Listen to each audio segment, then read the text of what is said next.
Hi everyone. Uh, I see you guys wanted the advanced stuff. Well, I'm going to get to it, but before I do, I would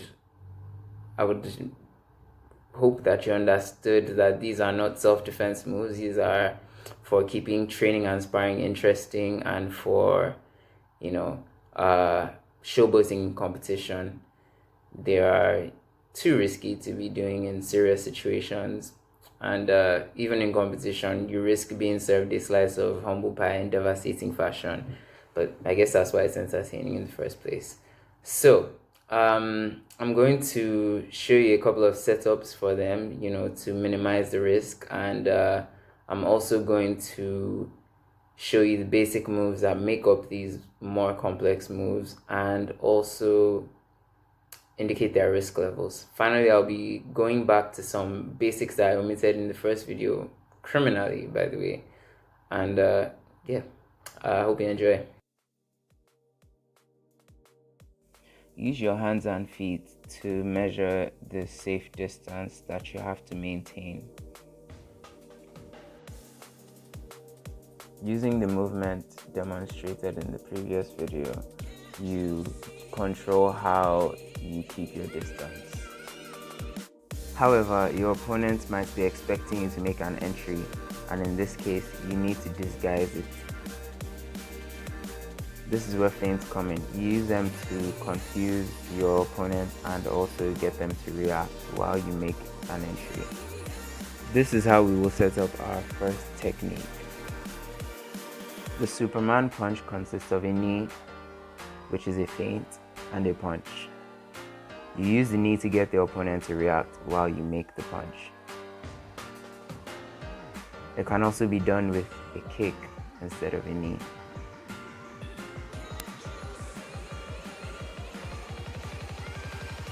Remember to make a quick exit as well after the strike. Next, we will be looking at a lunging lead hook punch combination.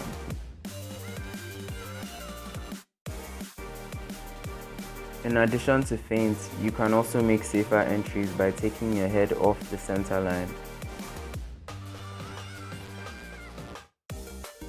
To throw a lunging lead hook, you replace your lead foot with your rear foot while your lead foot goes closer to your opponent.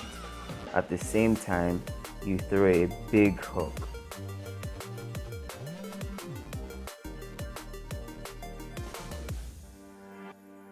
From this position, you can then chain a combination of body hooks and uppercuts. These are basic strikes, which I will get to at the end of the video. Just remember to make your exit after throwing this combination. Next, we'll look at the flying double knee and the spinning elbow combination. So we'll start with a simple knee strike where you drive your knee outwards towards the target. To perform a single leg flying knee, you jump off one leg while you drive the other knee out. To perform a flying double knee, while you are in the air, you switch knees.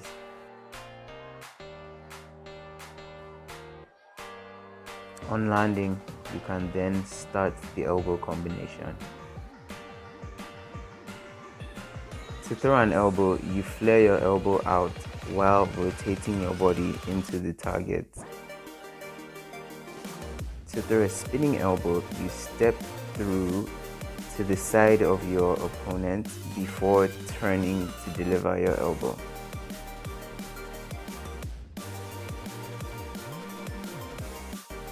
And when you combine them, it should be one fluid motion. Putting it together, you have a reckless but damaging charge.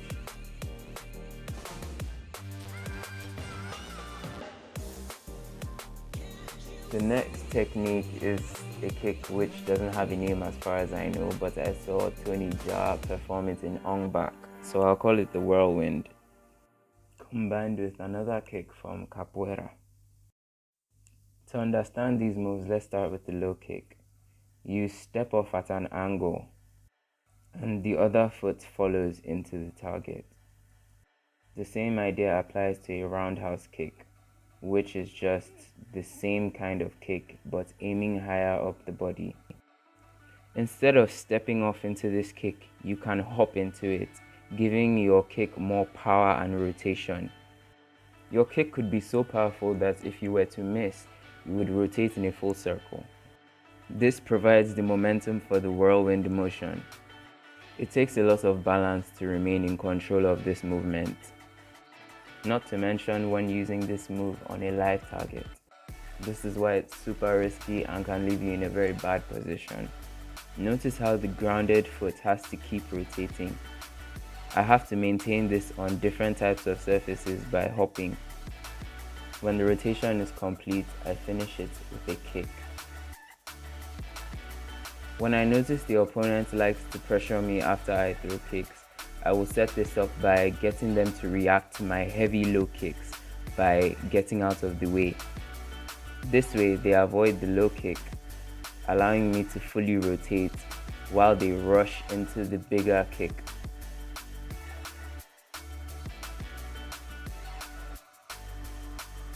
The next kick was used by Marcus Aurelio in Bellator MMA to get a 20-second knockout. To perform the move, you switch stances and then you turn over, reaching for the opposite leg.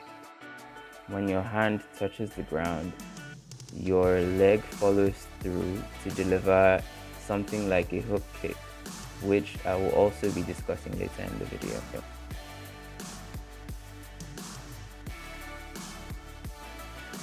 Now we'll look at the switch question mark kick combined with the hook kick and tornado kick.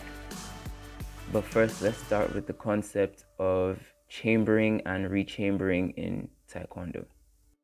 When I tuck my feet back, this is called a chamber and it allows me to extend my foot to kick.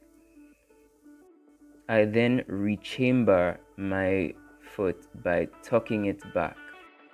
This rechamber can be used as a kick itself, as in the hook kick, where you step forward with your back foot and your lead foot then comes forward to sweep.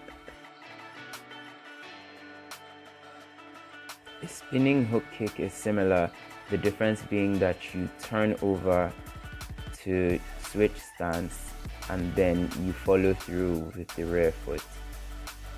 A switch kick is performed by hopping into a stance switch.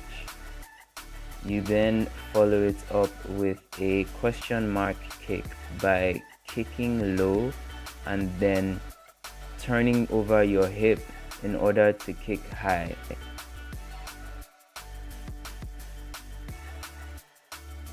Let's look at the tornado kick. You basically chamber twice while rotating and switching legs before you finally deliver the kick. And when you combine these moves, you get this.